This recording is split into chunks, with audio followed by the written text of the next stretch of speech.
our friends. We are slightly late, but our sincere apology because of inevitable situation. But shortly we're going to start. Thank you very much.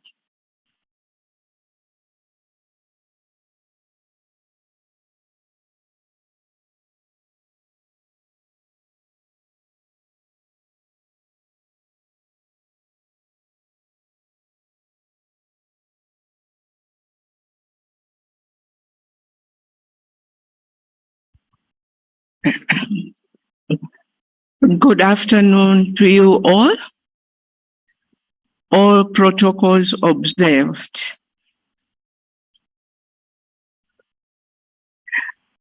Honorable Lady Justice Imani D. Aboud, President of the African Court on Human and People's Rights.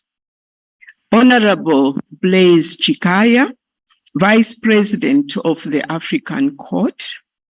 Honorable Judges of the African Court. Excellencies, heads of organs and institutions of the African Union, Professor Issa Shivji, Professor Emeritus of Public Law and First Julius Nyerere Professor of Pan-African Studies, University of Dar es Salaam, and the keynote presenter this afternoon.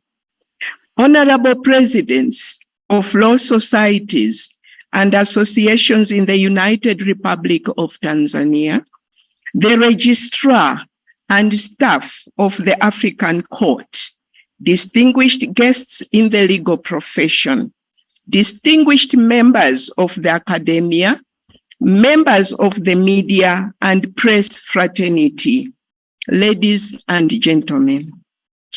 I feel greatly honored and privileged to welcome you all to this intergenerational dialogue on the theme integrating the jurisprudence of regional and international human rights mechanisms into national systems, organized as part of the program for the opening of the judicial year of the African Court on Human and People's Rights 2023.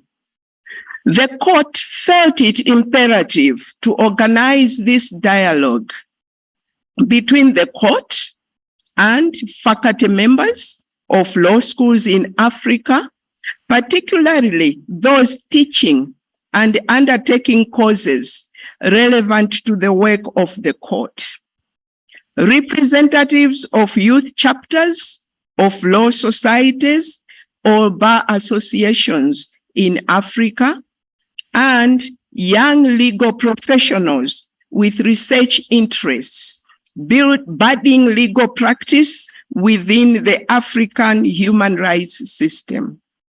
It is expected that the dialogue will result in proposals on integration of the jurisprudence of the regional and international human rights systems into their respective areas of work. To set the tone for the discussions, we are honored to first listen to a keynote presentation by my former teacher at the University of Dar es Salaam in 1973, none other than Professor Issa Shivji.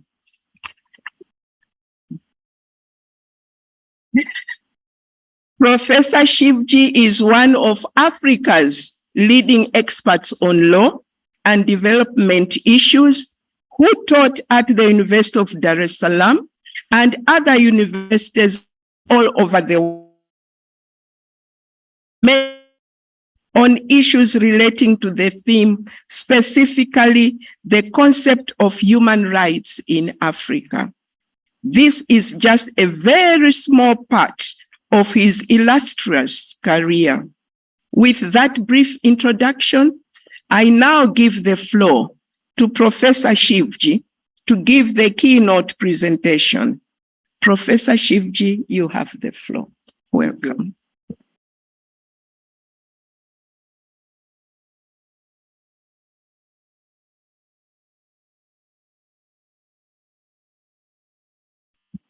when I came here, I didn't expect that the moderator of my session will be my former student. So it's a great honor and a great pleasure, first, to sit with you on the podium, and second, for giving me this opportunity to say a little and to share with you some of my thoughts, particularly with younger and upcoming legal practitioners.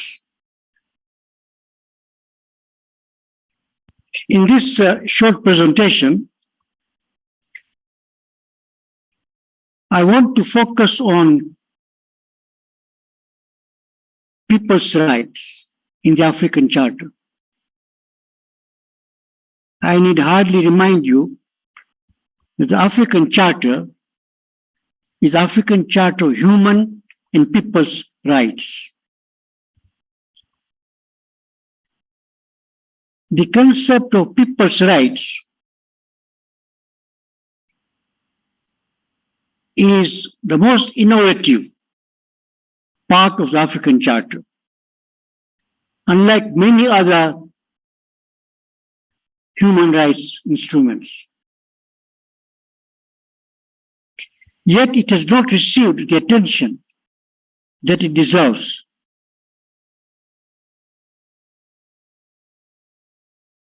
Particularly from our regional human rights bodies.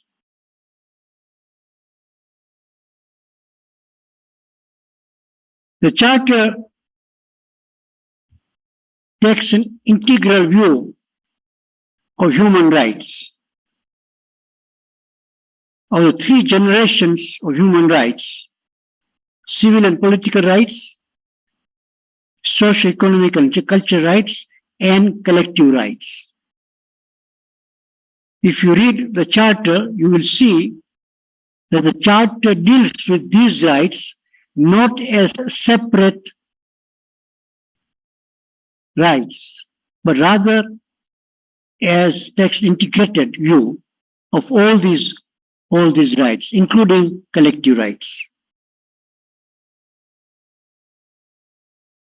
In this short presentation, I want to concentrate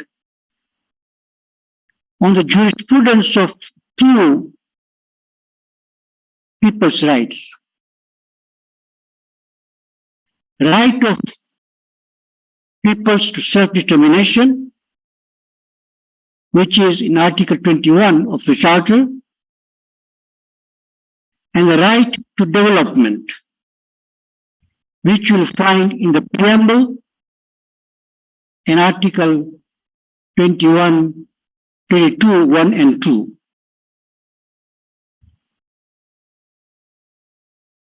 In discussing the jurisprudence of these two rights, I want to draw on the rich jurisprudence developed by the African Commission on Human and People's Rights, which henceforth I'll call the Commission. As many of you would know, that the African Commission is provided the Charter itself, whereas the African Court was established by a protocol. While the African Commission has discussed these rights in several cases, like, for example, the famous Ngoni case, Ogoni case, Katangi's case, and more recently, Democratic Republic of Congo against Uganda, Rwanda, and Burundi, the DRC case. Why it is discussed these rights in these various cases? For the purpose of today's presentation, I'll focus on one particular case where the Commission discussed at great length the meaning and purport of these two rights. This is the case of Center for Minority Rights Development Kenya and Minority Rights Group International on behalf of underage people, the Underage Welfare Council, and so I'll call it the underage case. For some of our fellows who are attending a course which we are conducting for public interest lawyers, this is one case I would really like you to read very closely. In fact, of course, one could not bring it to your attention before the moot court that we organized. But the moot court that we organized is almost on all fours with this case. It's amazing. So I will draw on the jurisprudence developed by this case, by the African Commission. So let me first start to attempt on the meaning of peoples in the Charter. At the outset, let me make three observations. One, nowhere the Charter defines the term peoples. Although reading the Charter as a whole is not difficult to draw a working definition of the term. Two, the term people in the Charter is in plural,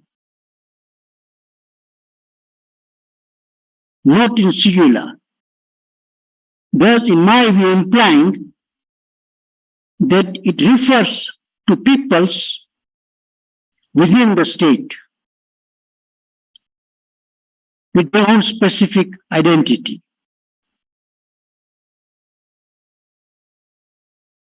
Three, and this is again important,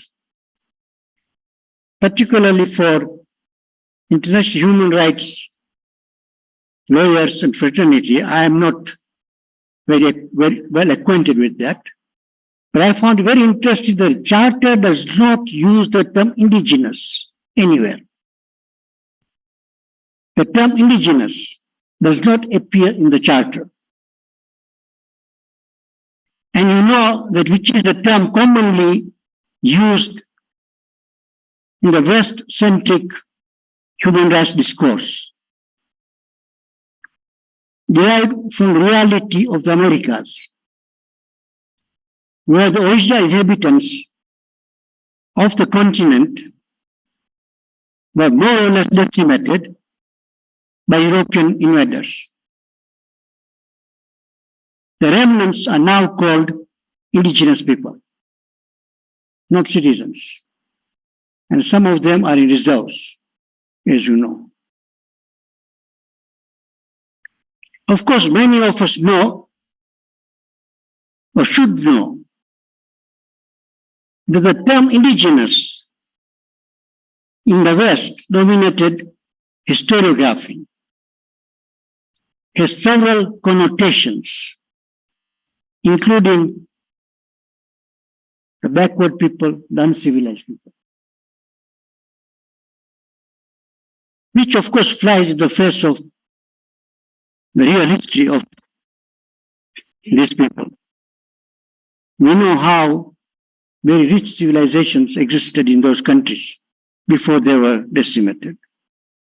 But this is not to place go into it, except to caution that we in Africa, when we use the term indigenous, we should be both circumspect and cautious.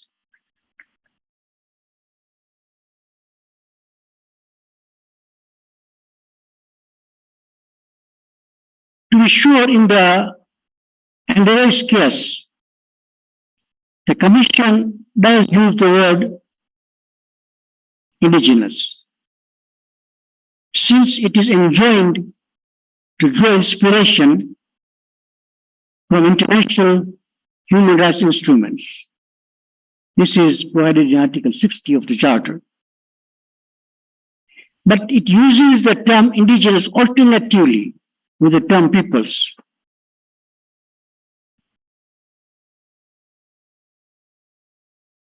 While the Commission recognized that the term peoples and indigenous are contentious, the Commission was of the opinion that there are certain criteria which help us to identify peoples. And they mention three criteria. One, the occupation and use of certain territory. In this, the Commission recognized a vital link of the people with their ancestral land as an important ingredient of identifying peoples or for people's identity. And this is because in the people's cultures, in many of our countries, land is not simply a site of livelihood, but also of religious and cultural practices. So land is a site of religious and cultural practices. The culture is intertwined with land. And I think, therefore, this particular criteria has a lot of importance in our case when we're talking about people's rights. The second criterion is the voluntary perpetuation of cultural distinctiveness, that these people recognize and live their culture as distinct from other peoples and identified by other groups in the same fashion. Three, self-identification as a distinct collectivity, as well as recognition by other groups as a distinct collectivity. This is not to say that it's competitive. No, it is a mark of diversity, and the Commission pointed this out. So in this conception, you don't see the cultural practices, traditions of different people as being competitive, but rather it is an expression of a diversity in those countries. Finally, the final criterion, I think this is again very important, is an experience of subjugation, marginalization, dispossession, exclusion, and discrimination. This is well captured in the term oppressed peoples, used in Article 20 of the Charter.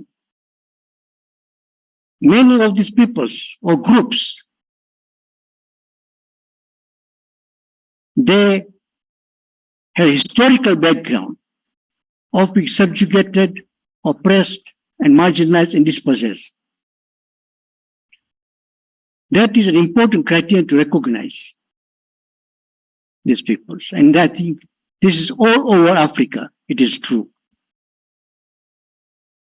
Now, let me turn to the right of self-determination. The right of self-determination is unambiguously recognized by the Charter. Article 20 of the Charter provides, and I think it is worth quoting it in full. Article 21 says, all peoples shall have right to existence. They shall have the unquestionable and inalienable right to self-determination. Unquestionable and inalienable right to self-determination. They shall fully determine their political status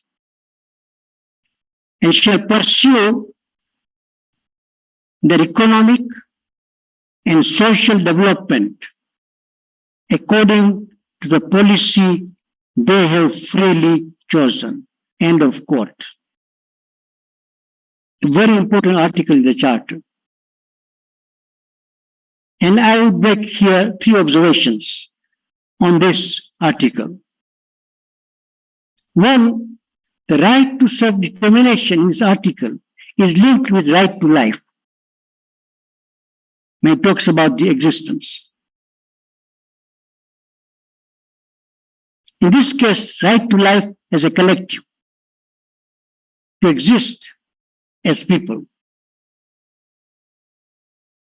And right to life, as you know, is one right which cannot be derogated from. 2, the right to self-determination cannot be subjected to restrictions or exceptions or derogated from. This is the meaning of unquestionable and inalienable right. 3, the right to self-determination includes the right to make your own policies, choose your political status and your path of development. And this obviously applies also to the people of a particular state or country. Now, under the present circumstance and conjecture, the importance of this cannot be overstated. Particularly in the current international situation, we find where many African states are subjected to the diktats of hegemonic states and the so-called development partners.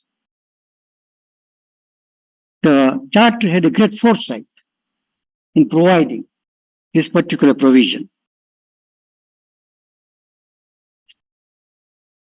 Now, I suggest that there are 2 aspects of the right to self-determination. One is external, another is internal. External refers to the right of peoples to independence and sovereignty of colonized people. That's the first external meaning of the right to self-determination. I want to suggest to you that this right should not be read as one-off right.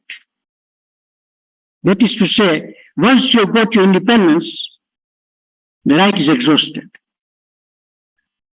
I would like to suggest that if you read the Charter as a whole, this is a continuous right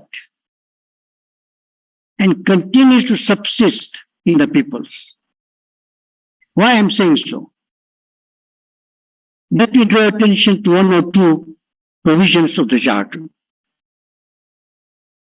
Article 21(1), when you read together with the preamble which stipulates, total liberation of Africa. Total liberation of Africa. And the state parties give an undertaking to eliminate colonialism, neocolonialism, apartheid, Zionism. Yes, Zionism. It is there in the charter. And to dismantle aggressive foreign military bases. This is the charter. Again, Article 21, Sub-Article 5 stipulates that state parties, in quotation, undertake to eliminate all forms of economic exploitation, particularly that practiced by international monopolies, so as to enable their peoples to fully benefit from the advantages derived from their national resources. End of quote. Now, as you all know, or maybe should know, neocolonialism and economic exploitation continues to exist in Africa. And therefore, Africa is not fully liberated. And therefore, the right to self-determination has not been fully realized. And that is why I argue the right to self-determination is a continuous right. It is not a one-off right.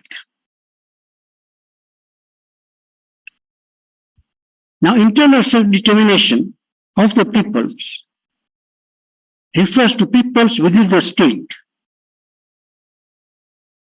They have the right to self-determination. And these are the people who have been historically and contemporaneously continue to be subjugated and oppressed. Both external and internal self-determination are well captured in Article 20, Sub-Article 2, where it is stipulated that colonized or oppressed peoples shall have the right to free themselves from the bonds of domination. Colonized, external self-determination. Oppressed peoples, internal self-determination. Therefore, I argue that the reference to oppressed peoples is a reference to the peoples inside a state, which is what I call internal self-determination. Next, I turn to the right to development. Article 21, Clause 1 provides for wholesome right to economic, social, and cultural development.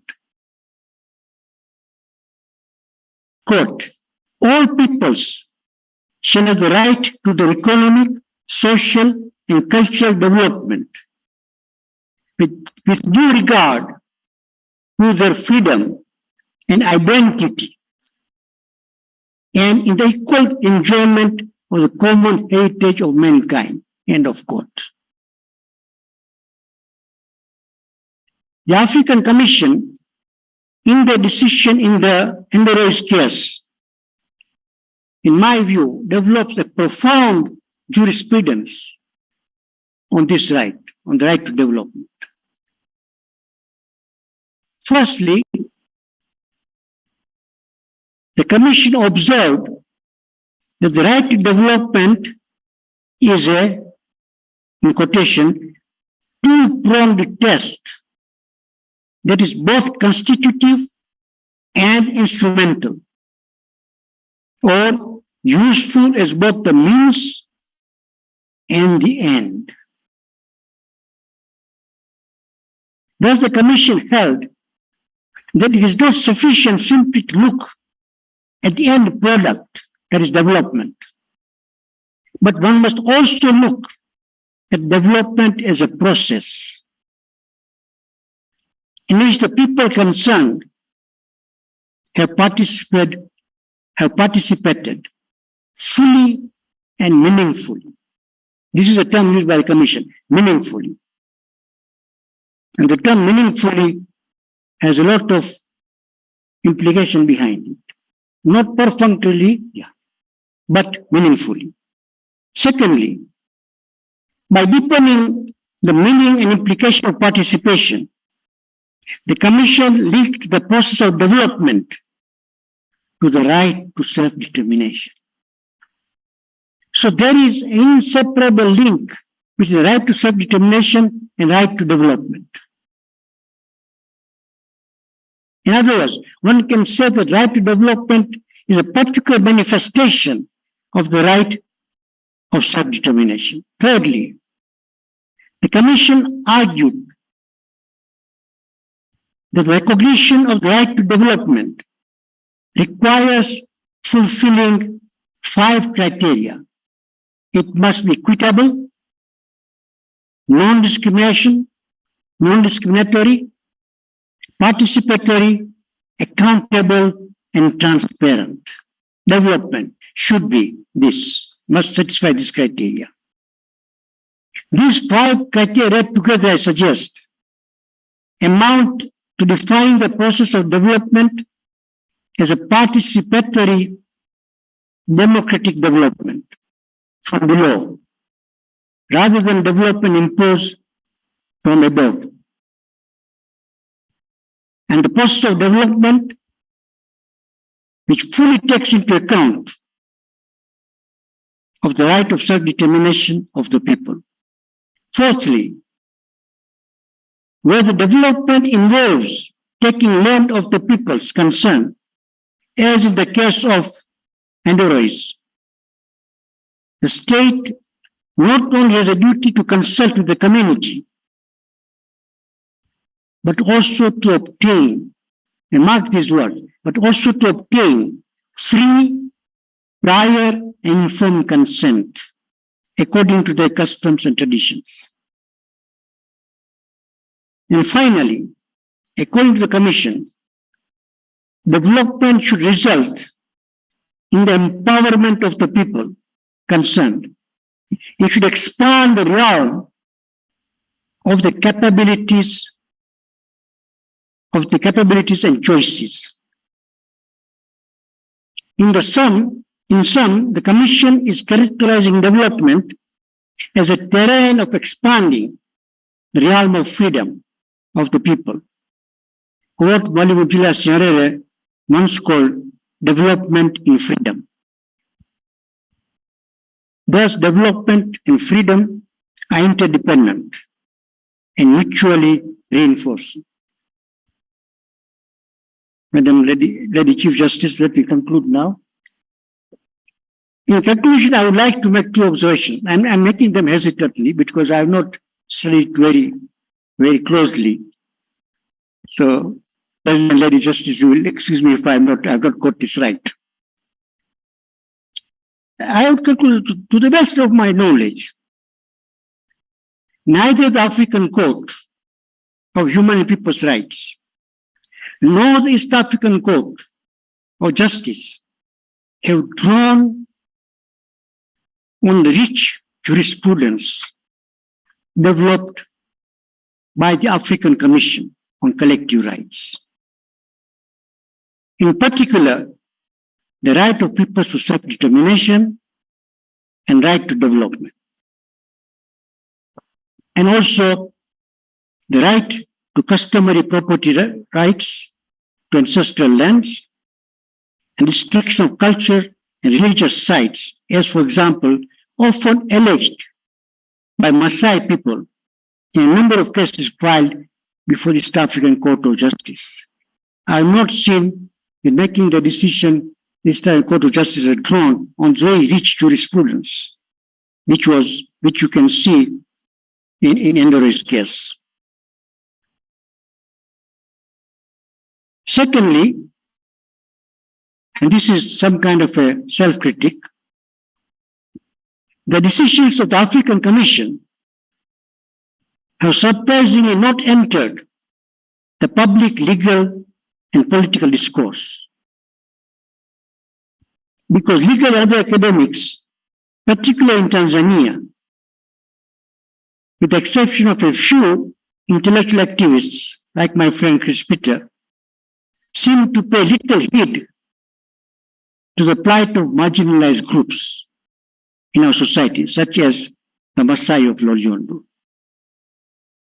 Finally, Madam Chair, if this presentation of mine can generate some discussion on the series of decisions made by the Commission on Collective Rights, it would have served its purpose. Thank you very much.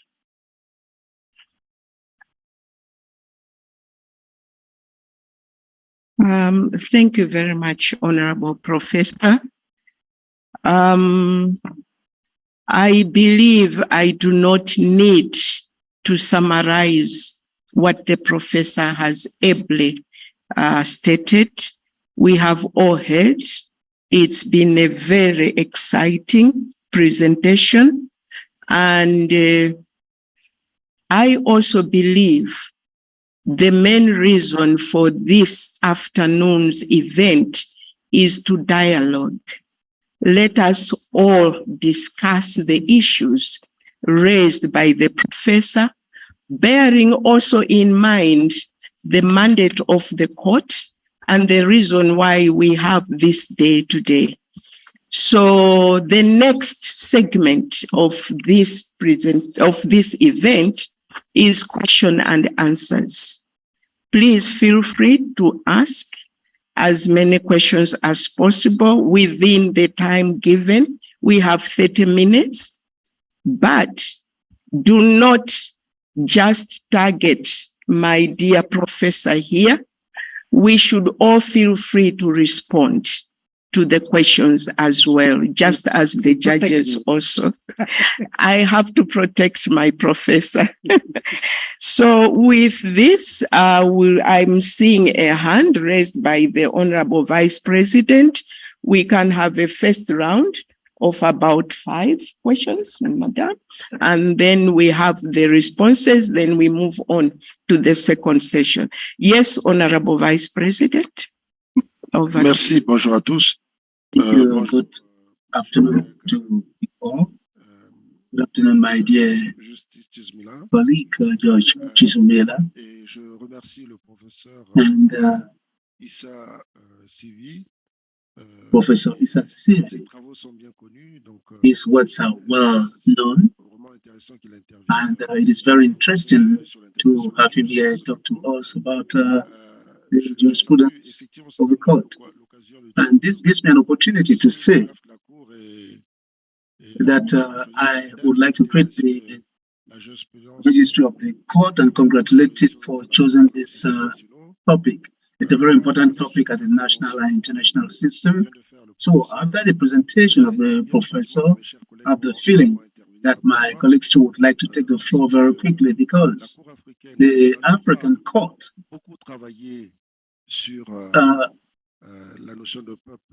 a lot has not been done on the notion of indigenous persons and peoples, but it has amplified earlier jurisprudence on this notion. And I believe that for those who read the jurisprudence of the court, notably in the Ogeg case, the court came up with a lot of information on the preservation of indigenous peoples.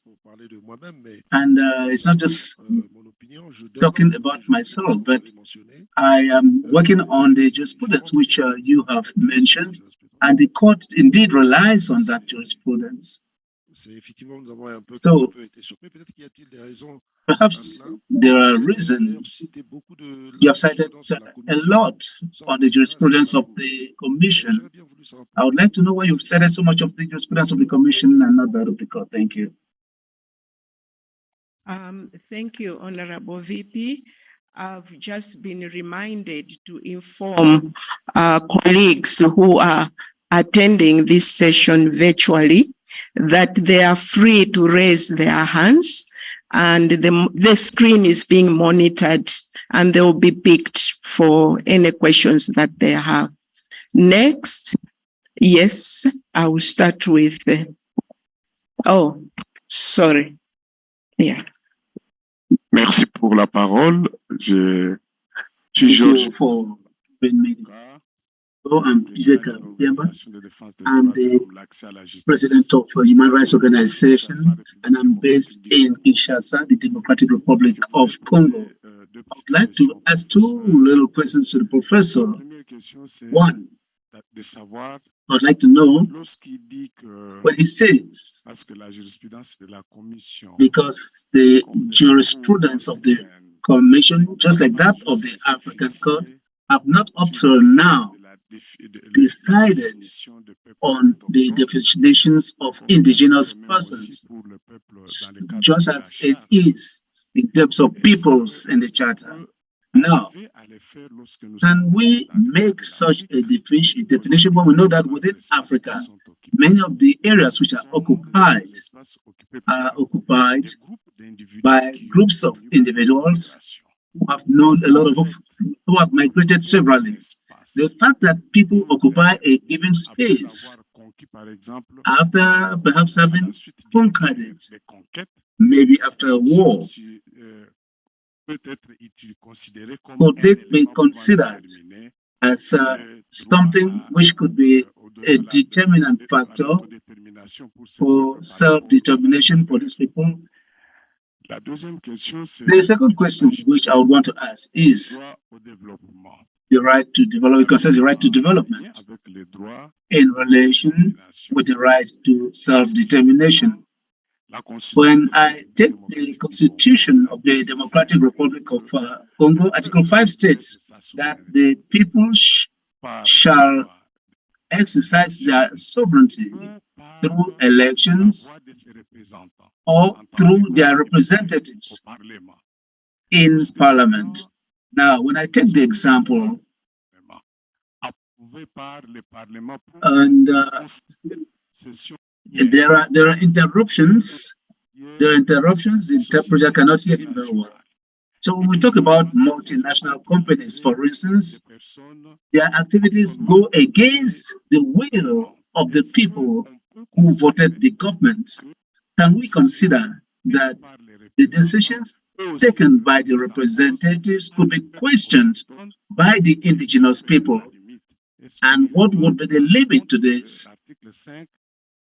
When we notice that it goes against Article 5, which states that the people can exercise their sovereignty either through elections or through decisions taken by their representatives.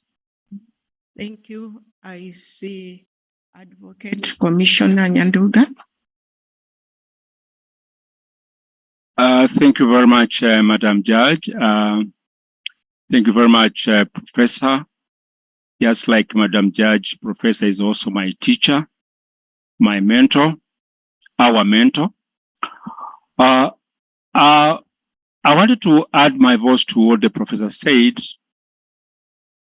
on two basic premises. The first one, from a historical perspective, I, having had the privilege to be at the African Commission when that decision was being adopted, the Ndoro's decision. I want to give a context in the sense that by the time the Commission was making their decision, it was a culmination of a journey through the understanding of the concept of who are indigenous peoples. And this journey had started sometime around 2001, around 2000. My very good friend, the Registrar of the Court, Robert Eno, who was at that time at the Commission, will correct me or assist me in that one. There was a working group established by the African Commission, which was known as the Working Group on Indigenous Issues in Africa.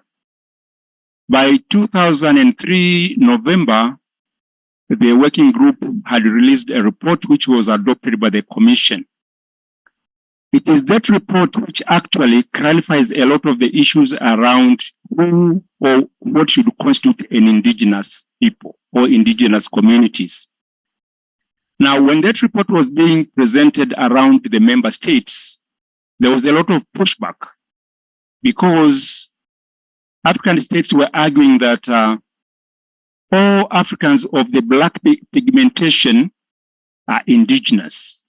So bringing this concept on the continent, just like the professors traced its history from the Americas, would be dividing our people without necessarily referring to the characteristics which are in the report, which form the basis of self-identification, which leads to the determination of one of the issues around what constitutes an indigenous people.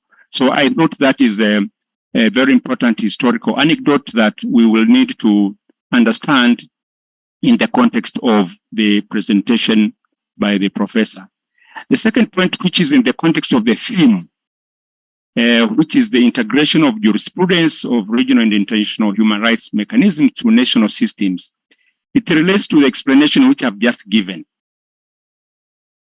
I am not sure up to this point, and obviously there have been a number of decisions, including by the African Court. I think this is what the Honorable Vice President was talking about, on, for instance, the issue of the OGIEC, is the resistance by governments to understand the specific characteristics around indigenous peoples or other communities in our midst of the what one would call the mainstream societies that we have become. That when you see a Maasai in that red-blue garb, you think that he's not civilized, when apparently he has a culture which actually we should be proud of. And it's because of that misconception and misunderstanding that it leads to the states and the judiciaries, the political systems, not to appreciate that concept, and therefore leads to the failure of integration of these principles, which are well elaborated in the various decisions, which could easily have avoided the kind of issues which were alluded to, for instance, in the issue of the Ngorongoro, Loriondo, Maasai, as well as the challenges that we find, for instance, in the implementation of the OGIEC decision in Kenya, as well as the NROs, which are again another case in Kenya. So really the problem is understanding of the concept of who is an indigenous communities, who are indigenous communities, and what do we need to do in order to be able to appreciate what is required in terms of their legal rights, human rights, and all other rights that are attendant to their existence as equal members of societies in African states. I thought I'd bring that perspective. Thank you very much. Thank you, Commissioner Nyanduga. Before I ask the two doctors who are waiting online, Dr. Yombatina Stark and Dr. Diakari Hodwigo. I'm sorry if I'm mispronouncing your names, but the point raised by Commissioner Nyanduga has reminded me to just mention to you all that you should feel free to debate not only the keynote address, but the theme also, and to look at how you are going to work with the court as you deal with all these issues. Having said that, let me call the first person, Dr. Yombatina. If you are online, please, are you connected? Julius, please assist us.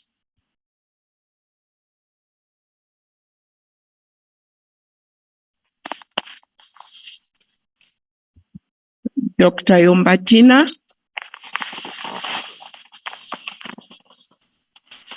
Are you online? What about Dr. Diachari?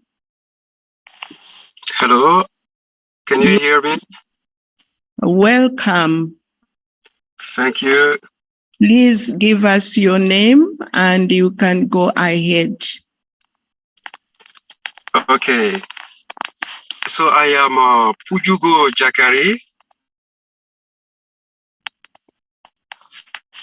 I'm from Mali. I'm a teacher at the University of Political Science and Law in Bamako. If you allow me, I will express myself in French. Yes, please feel free. Go ahead. Thank you. Bien, je voudrais d'abord saluer et remercier. I'd like to extend greetings to the honorable judges of the court and express thanks to them, as well as the authorities of the host country. I would like to ask a question on Article 23 of the African Charter on Human and People's Rights, and precisely the right of people to peace and security. And in my opinion, it is the right which has been most violated in the African continent. The Africans need that right more than any other one. So what would be the approach of the court towards the attainment of this right of people to peace and security? What's the place of the jurisprudence of the court concerning the right to peace and security? That's the rights of people. Thank you. Thank you very much. We will now have the last person for this. Oh, when my chief raises his hand, then I'll have to give him the floor. But Honorable Chief, who is the president of the Pan-African Parliament, can we just have Dr. Faye Ogunade, and then I'll come to you. Dr. Faye Ogunade, you are online. Please come through if you are connected.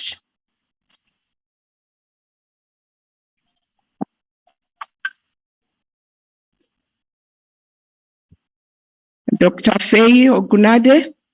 Yeah, can you hear me? Yes, we can. Please go ahead, introduce yourself first. My name is Dr. Faye Ogunade, and I do some work for an organization now called AU Watch, but I also do some work for an organization called the ISS right now. I used to work for the African Commission, and I'm following up with what Commissioner Nyanduga has just said, trying to trace both the historical particularly of the Android's decision. And in a way, I am quite surprised of how our states masters and our states have approached the whole issue of indigenous rights or community.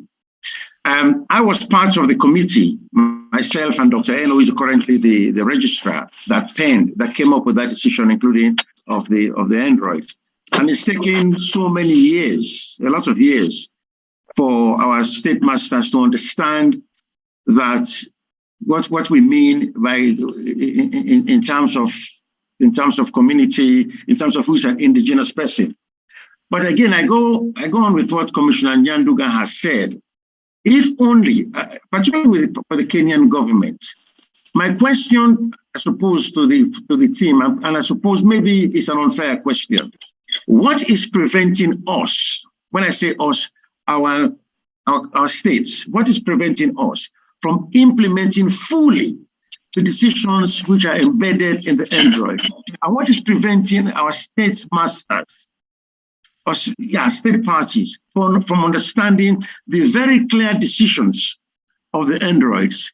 And I say maybe it's an unfair question, but this thing has come up time and over again. And I wonder why the Kenyan government, particularly even in the Oga case, the Kenyan government is refusing to implement fully the decisions of the Android. Thank you. Thank you, Doctor. I now go to you, President of the Pan-African Court, Honorable Chief Charumbika. Thank you, and good afternoon to our justices and other learned community and other participants. I'll make a number of observations, not necessarily questions. The issue of indigenous,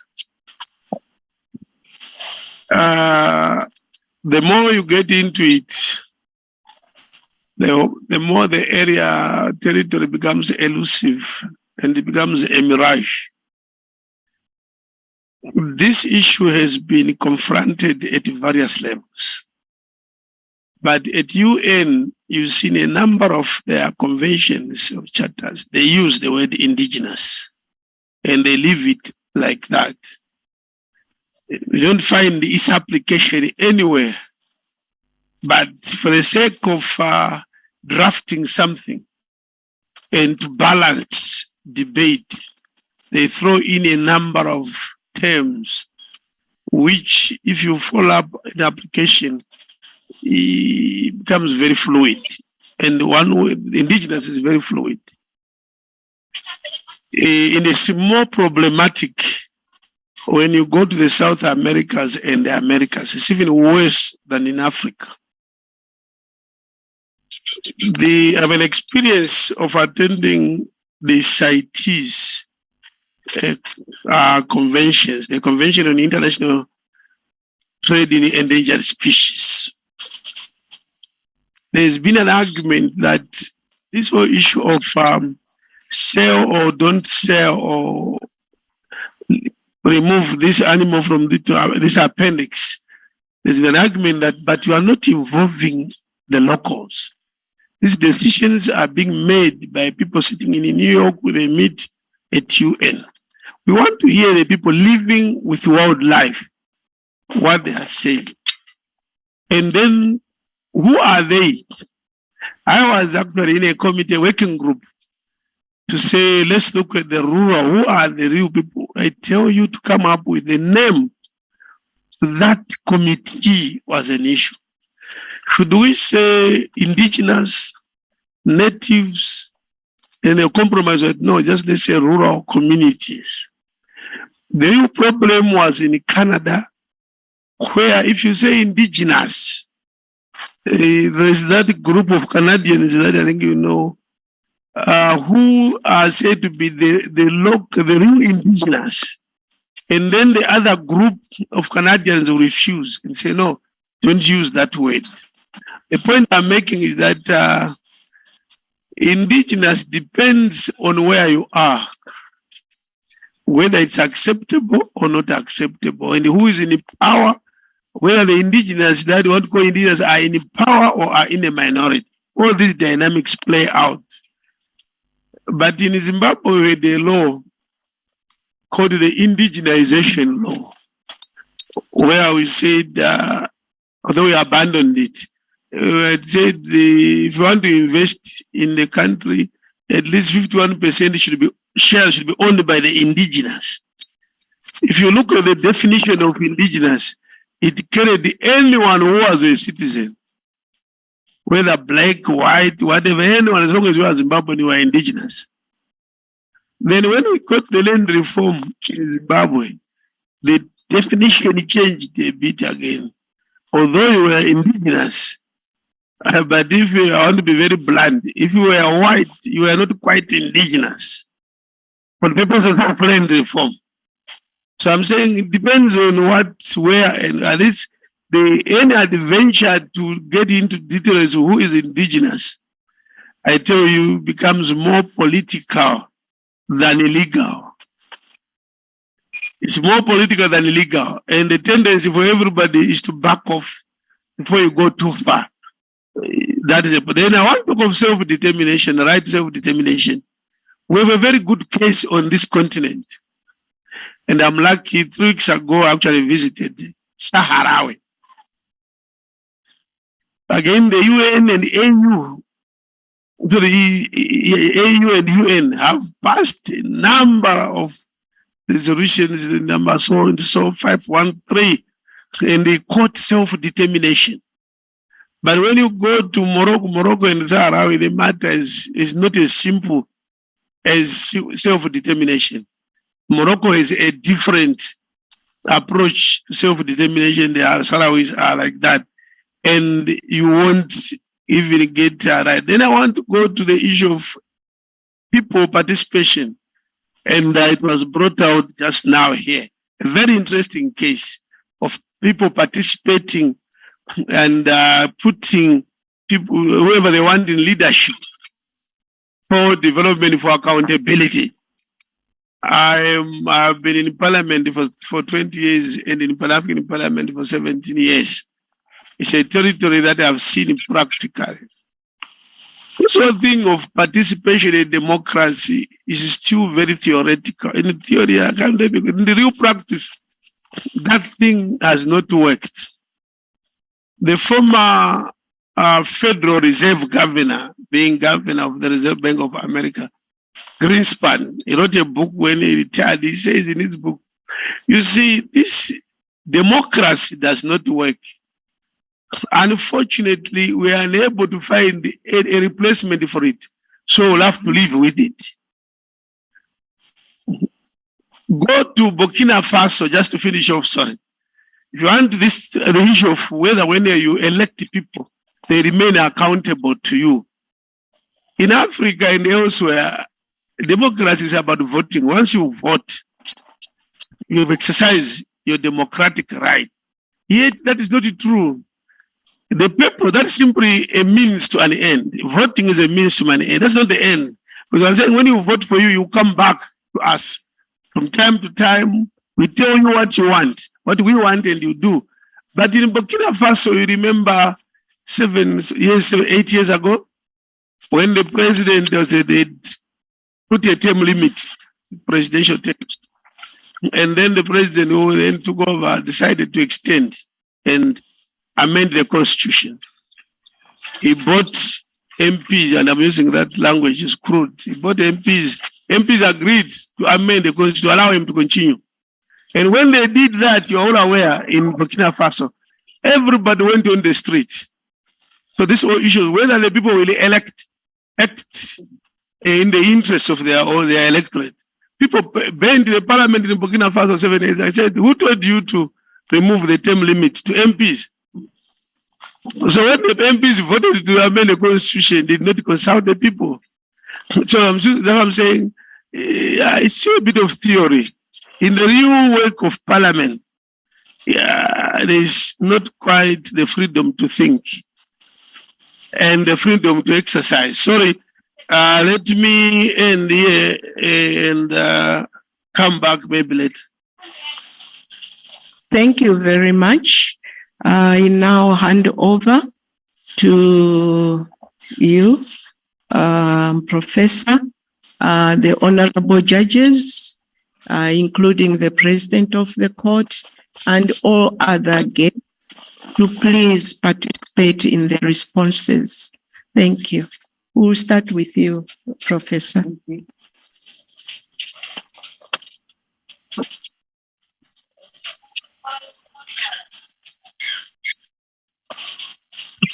Okay, can you hear me now? Thank you very much for your questions and your comments. I don't have answers to everything, but one thing, and the Commission observed in Andrew's case, these are contentious terms, and they're full of political connotations. There's no such thing as law which is not political. Law is, I always tell my students, law is a concentrated form of politics. So these are contentious issues. And right at the beginning, I said that personally, I do not like to use the term indigenous. But it's interesting, the Charter doesn't use the term indigenous. It uses the term peoples. And I think it is a very workable concept in our situations, without having to resort to the term indigenous. That's the first point I would like to make. The second point I would like to make is that when you talk about self-determination, we are essentially talking about the people being able to participate in making decisions over their livelihoods, over their land, over their culture. We should not frown upon cultural diversity. Why? Why do we want to? You see, we have two tendencies in many of our states. One is centralization. It's a devolution of power. Two is hegemonization. to create a hegemonic view which you impose on everyone. We define uniformity rather than accept diversity. If you work with the concept of peoples in the context of self-determination, then you are really talking about a state with devolved powers where people participate. Two is local government mechanisms. That's self-determination, where people participate. So the idea that if you allow the rights to the people, okay, you are somehow creating conflict in society and wars in society. I don't buy that. Actually, you are creating wars precisely when you do not allow participation of the people. Precisely when you do not allow participation of the people. That's when we begin to talk about that we can continue to exist in this state. Because they don't fully participate. They don't fully feel that they are citizens of the country. So that's a general point I would like to make. Yes, there was a question raised about the representatives. I think that's another point which we have to look into. And I think the Honorable from Pan-African Parliament mentioned that for us, democracy means parliamentary democracy, where you elected the people. And that's the end of democracy. But democracy is a continuous process. Democracy doesn't end with electing people. Okay? There has to be, between the elections, participation of the people in their own locality. People do not give up their right to participate and make decisions simply because they've elected representatives. In that sense, democracy can be extremely centralizing. One should simply give a meaning to democracy, meaning parliamentary democracy. On the question of, I'm glad Commissioner Yambuga for giving this background of the working group. In the endorsed decision, they do cite the findings of the working group. It's a very elaborate decision. And why don't our governments implement the decisions? Why don't our governments? And it's almost universal. Whatever decisions are given, recommendations made by the Commission, by the African Court, they don't implement it. So what are we doing? If we establish these institutions to give people a venue where they can come and air their grievance, looking for justice, and then you not implement the decisions, what are you doing? Why do we establish these institutions? Why do we establish these organs? And that again expresses where we are at in Africa. An extreme tendency to centralize, to monopolize, and to hegemonize.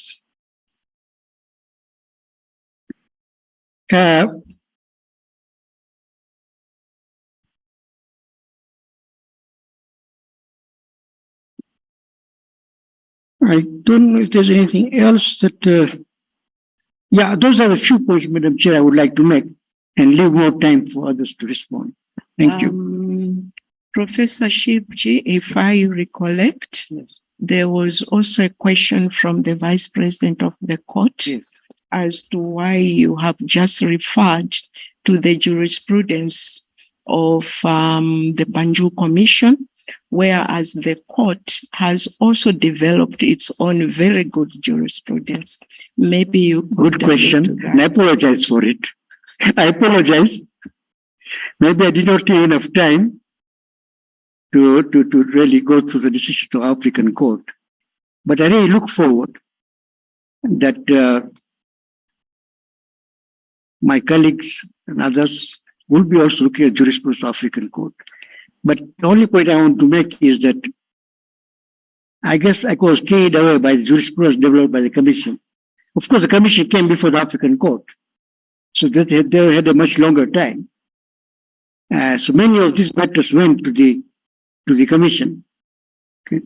But I think we would like to look at also jurisprudence of the African Court and compare actually jurisprudence developed by the commission and jurisprudence developed by the African Court.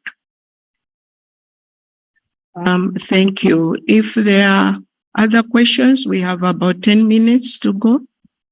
We could welcome not only questions, but even comments.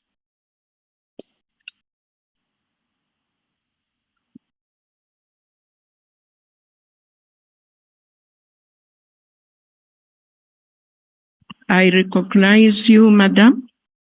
Please go ahead. Thank you so much for the opportunity to be here. As I was listening to Professor Shivji, I learned a lot on the right to... Oh, sorry, let me introduce myself. My name is Rosa Ojwang. I am here with the East African Emerging Public Interest Advocates. And I have already had the honor to be drinking from the wisdom that is the fountain that is Professor Shivji. So as I was listening to the provisions of the African Charter on Human and People's Rights that were discussed in the Ndoroi's case, including the right to self-determination and the right to development, I was actually inspired to think about economic partnership agreements between the African Union and other regional organizations, for instance, and the role that we can play in actually challenging some of those policies that then counter some of the values that we have as the African Union and which I have seen that are reflected in the African Charter. For instance, when we talk about Pan-Africanism and building that identity, and we talk about ending colonialism and neo-colonialism, those are things that we don't necessarily deal with only at the national level, but then they're impacting us based on policies that are being formulated at the regional level, so that decisions, for instance, just last year, there was a new the development of a new partnership between the African Union and the European Union. And a lot of policies, including on climate change, are then discussed within that forum and not really at the national forum. So is there a way of challenging some of these outcomes of such decisions or participating, probably through the use of the African courts? Thank you. We now have a question from Zushi Rabia. Are you there? Are you connected? It's a virtual question. Zushi Rabia, can you hear me?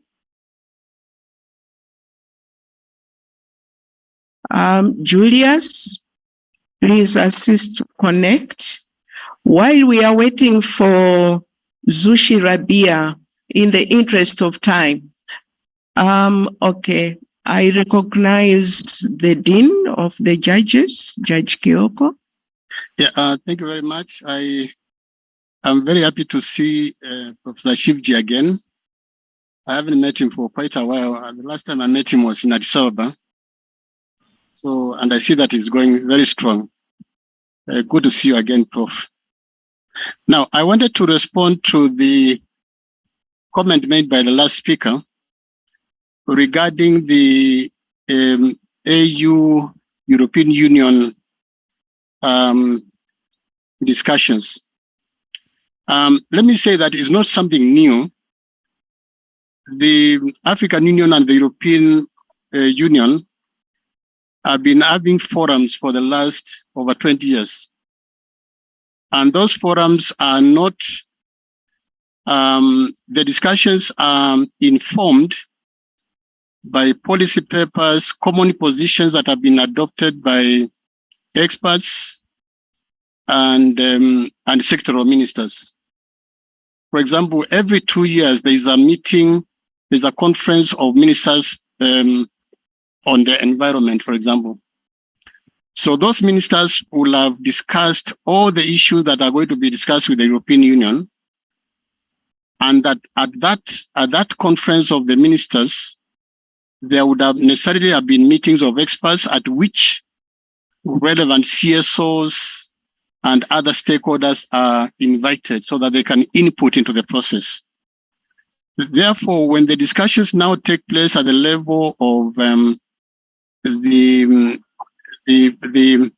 initially at the level of the African Union Commission and the European Commission, but also a forum where you have experts on the African side and experts on the European side, and later on the ministers.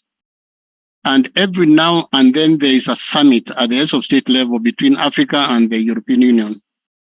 So it is a process that I don't think you find anyone from the African side putting forward an idea that has not already been discussed at different levels by experts and by relevant ministers. And therefore, I think what is important is that anyone who has views to express then would need to find a way of getting those views incorporated into the discussions on the African side before they reach the European side.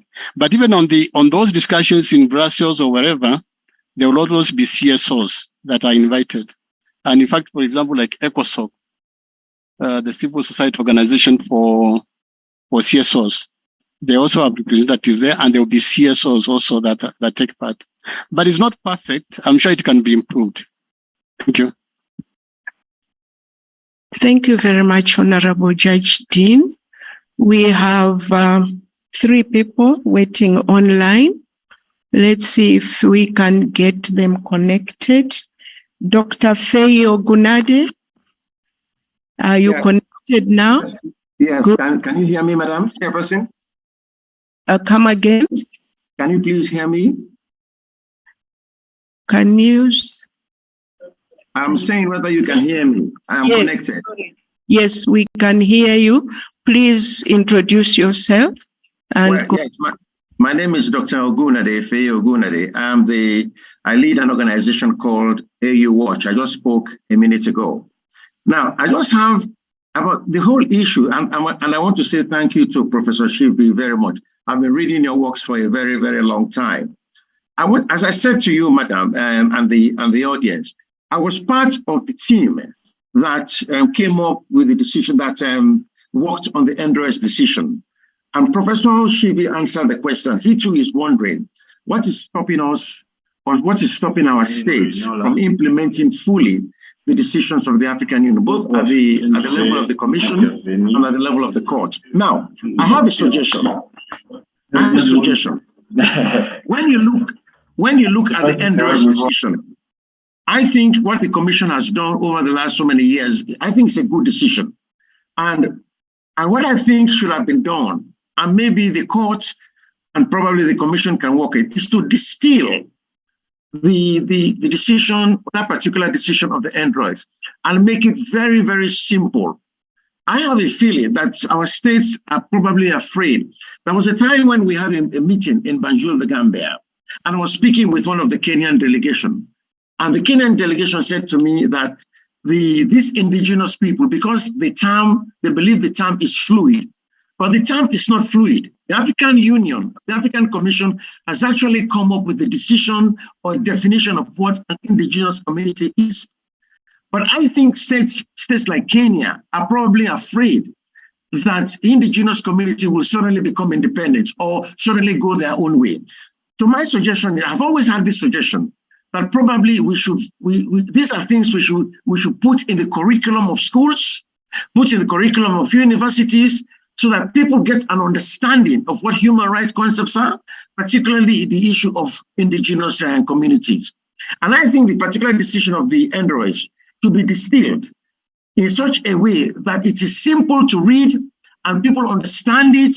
And when people understand that decision properly, my view is they will be able to implement it, even if it is piecemeal.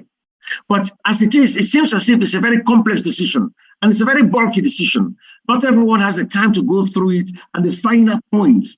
So I'm suggesting I suppose the commission is represented in this meeting and the court is there. Let us go through it again and just summarize it into a very simple language, very simple booklet, which anyone can understand, and particularly the governments who have the responsibility to implement some of the decisions. Thank you very much, Madam Chairperson.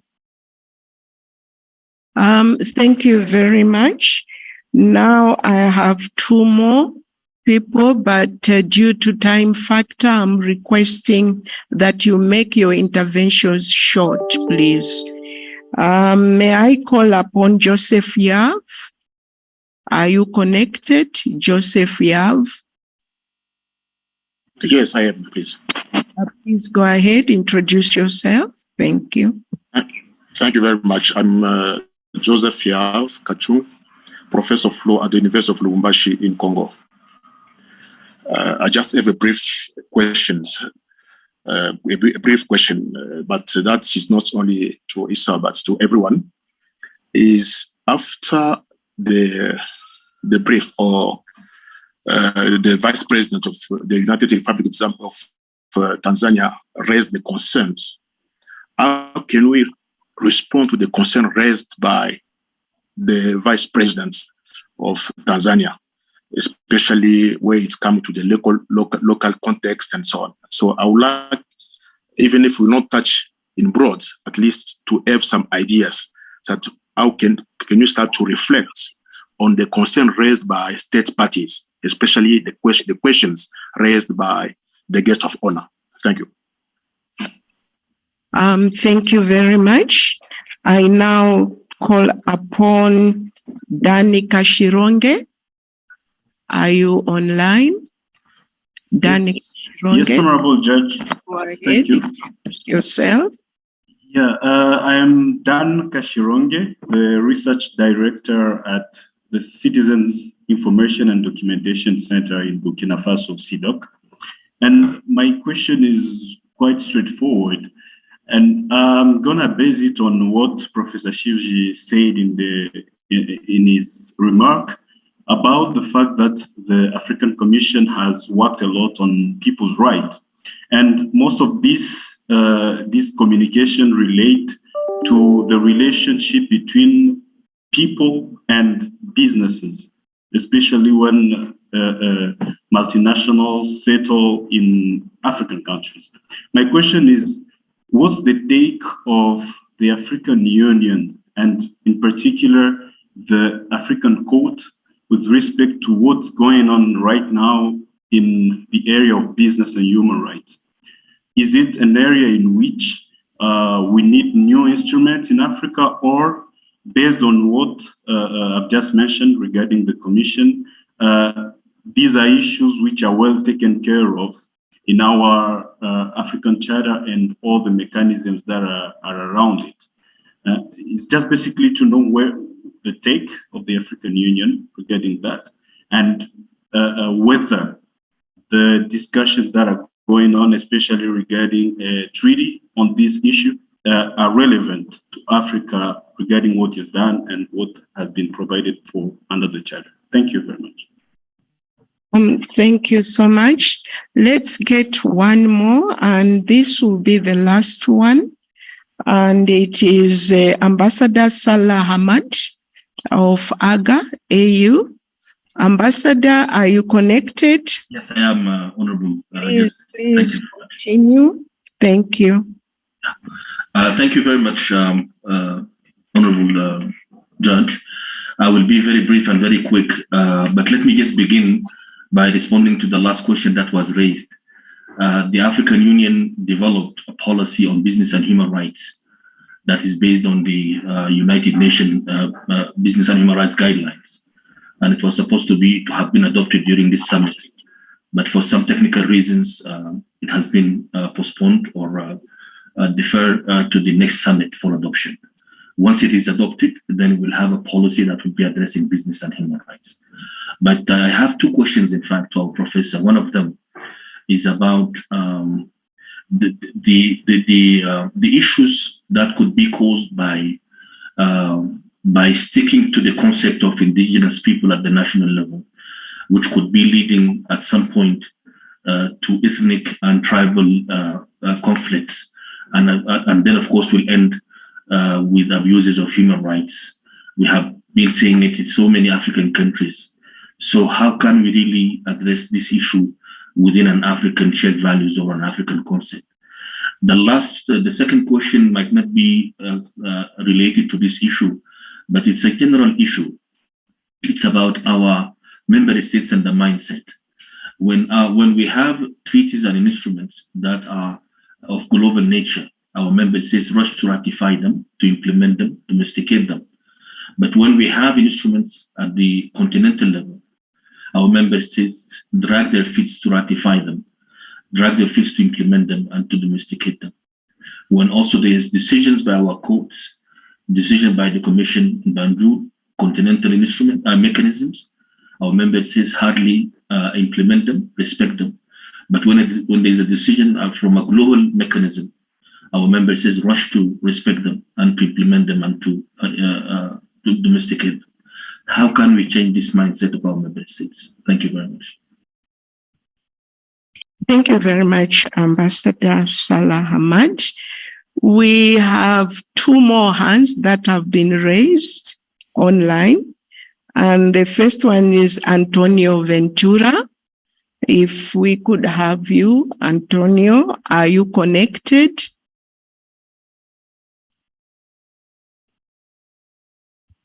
Antonio Ventura. Then I'll move to Lloyd Kuvea from the Center for Human Rights. Please introduce. Thank you so much, Madam Moderator, for the opportunity. My question really, I think it follows from what Ambassador Salah has just said about the attitudes of member states. And my concern is on the issue of withdrawals of the Article 34.6 declarations. I think we've seen four so far that have been done. And some people have said that sometimes also taking controversial cases to a supranational court might lead to some sort of backlash from the member states, that they'll either start interfering with the independence of the court, or they'll start these withdrawals that we have seen as a way of backlash.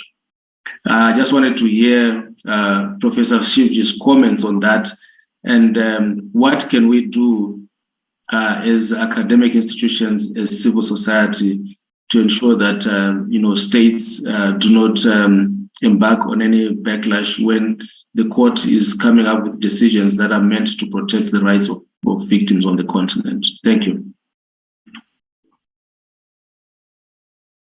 Thank you. That was our last question. If we could have responses. Professor Shivji, please. Frankly, if the courts give decision based on justice and there's backlash from the states, what can you do? You can't appease them. That's the function of the courts, to give a decision which will do justice. Now, if our states don't like to be judged, and if our states do not like to see justice being done, then I think there's not much you can do. You are creating a situation where eventually people will rebel if they don't get justice in courts. On the issue that the ambassador raised about the ethnic strife and fights, I repeat what I said. I think, I'm not saying in all cases, but in most cases, this happens precisely because our peoples are not consulted. They do not participate in the process. Our procedures, our governance is very much top-down. I think that we have a real problem.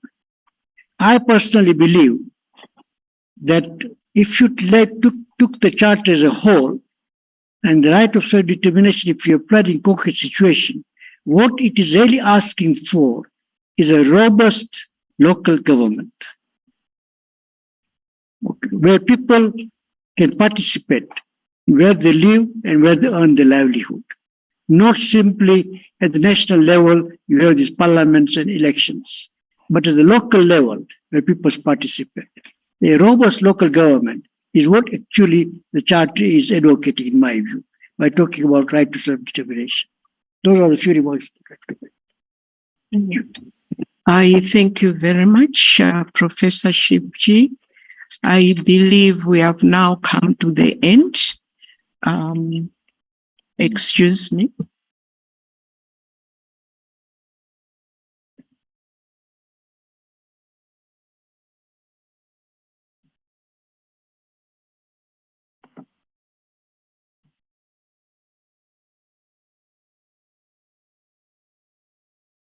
Being informed that the ones that could not connect earlier are now ready to connect. Would you please bear with us? We give them 2 minutes each, and then we close. I now call upon Yombatina Sikak. Yombatina, are you online? Are you connected? Oui, bonjour. Ah, bonjour, please. J'espère que ça passe cette fois-ci. Yes, good afternoon. I hope you can hear me this time. Yes. Voilà, donc je voudrais saluer la... So I'd like to extend greetings and express appreciation for the presentation on the right to self-determination and the right to development. It was an excellent presentation. I have a few questions. La première question, c'est... One, est-ce que c'est un problème de moyens financiers? Is it a problem of financial means to ensure that the decisions or the jurisprudence of the court, the African Court of Human and People's Rights, is sensitized in universities? I'm a professor of law in the University of N'Djamena, but it is very difficult for us to have access to this jurisprudence. So, is it a problem of financial means, or it is a problem of resource persons who are not available? That is my first question, because I understand that one of the objectives of this meeting is to ensure that there's sensitization. Two, it relates to the right to self-determination of peoples. And I want to speak from the internal perspective. When we have governments or authorities which they themselves are not elected and which oppress their people, and these people, because Article 21 states that the people have the right to exist. When you have the right to exist and you're being prevented from existing, and the people's rights to development are not being respected, what do we do? What can the court do? If I take Chad as an example, you notice that the people's rights to existence is being violated. And when the African Union Commission is unable, because at the level of the African Union, nothing is being done. When the African Union itself is unable to do anything, what can the court do?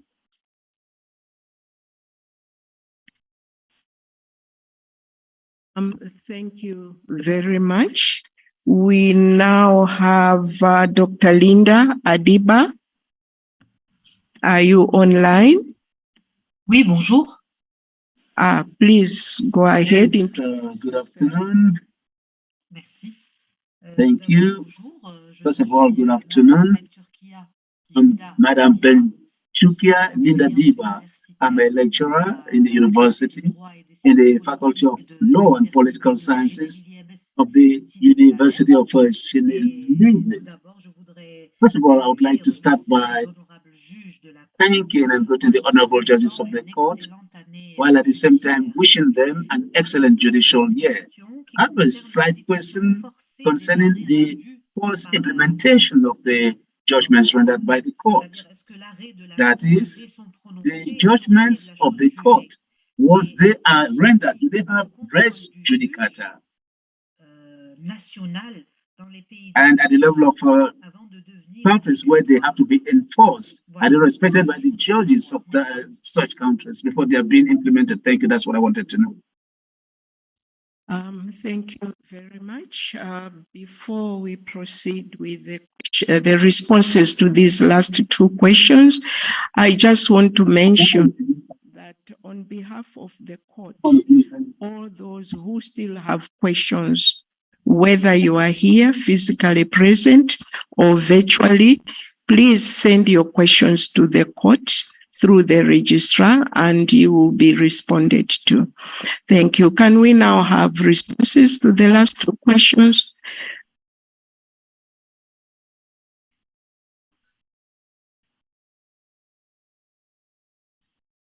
The other one wasn't it a general one, but it's okay. Honorable judges, Professor, I don't want to give one comment. Merci, professeur, de m'avoir donné la parole et merci à la juge Chizmila. Thank you, Professor, for giving me the floor, and thank you, Judge Chizmila. I would simply like to respond to my colleague who is teaching in the university, I believe the University of Algiers. In reality, the jurisprudence of the court today is used by all professors across the world through the website of the court. It simply suffices to get connected to the website of the court and you'll find the jurisprudence of the court. And from the first case of 2009 against Senegal till the latest case today. On the enforcement of the decisions of the court, I think I'd like to give the floor to my colleague who would respond. But what I could say personally is that this issue is indeed a sea lion, and some ideas have already been given, but the judgments rendered by the court benefits from res judicata, and there are provisions of the protocol, Article 29 and 30, I stand to be corrected, of the protocol, which declares that the decisions of the court shall be applicable and will not be subject to appeal. Therefore, states have to appeal them. Now, the question is, are these states really applying them? And then I'll use a proper response given by the professor, which says, what can we do when a state doesn't want to implement the decision of the court? In other words, when the state doesn't want to apply the rules of court. So this is a question which is very important to all of us. I don't know whether the team would have anything to add. Yeah, actually, this issue of implementation or lack of it is very serious. And it cuts across all the AU institutions, including the highest organs of the union, the assembly decisions, for example. Member states adopt those decisions in Addis Ababa. They leave the city, go back. They don't talk about the decisions they adopted. They don't tell their people why they adopted those decisions or indeed what they adopted. So it's a very serious issue. And it seems to be more of a problem on this continent than elsewhere, from what I can tell. I may be corrected on that. And we did a study that showed that the level of implementation of the court decision is dismal. The partial implementation of the decisions is a little higher than the full implementation of the decisions, but the figures are unflattering. And it's a very, very sad situation. But as Professor said, Professor Issa said, you cannot force a state to implement a decision. But one would have thought that by setting up this court, paying the budget of this court, electing judges to this court, that they would at least take the decisions of the court more seriously. But what I know is that at a stage on the continent when we seem to be in democratic retrogression, that tends to affect the implementation of decisions. I think there's a time that the implementation was higher than it is now. And I think when you look at our states, you also find even in some cases, implementation of national decisions are also is also a problem. Where a head of state will say, "I'm not going to implement that decision of the highest court in the land." So it's not just the African court. So we really just have to hope that our national systems, our democratic systems, will change for the better, and there will be respect for judicial institutions and for the decisions that come out of them.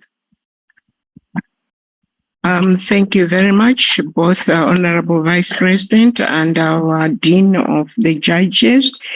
This brings us to the end of the segment on the question and answers. I now have the honor to call upon Honorable Justice Blaise Chikaya, Vice President of the African Court, to give a vote of thanks. Honorable Vice President, please.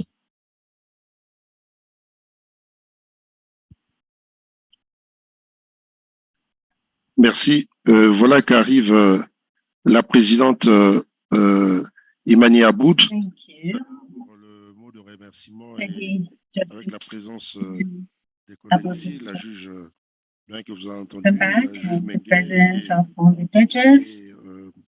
la juge Shafika qui est avec nous. Are present here with us. Would like to thank the high table and thank also Professor Siva. And I'd like to thank Judicial for her moderation, as well as the contribution of our Deputy Registrar, Madame Gray. Of course, it would be remiss of me not to mention you who participated to this work, this meeting on the integration of the decisions of national and regional systems. This work has been for us a very interesting one, an enlightening one, and the court needs to hear from those to whom the decisions are addressed. Therefore, this is a very good encounter. We are at a late hour of our day, therefore, let me just thank you once again, wholeheartedly, and all the judges of the court. Thank you. So, let me just repeat the words of the President of the court, who taught me to say every time, Asante Sana. So thank you very much. In my mother tongue, would say,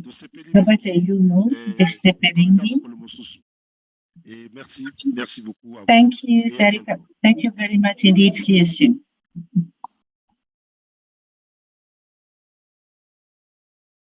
Thank you very much, Honorable President.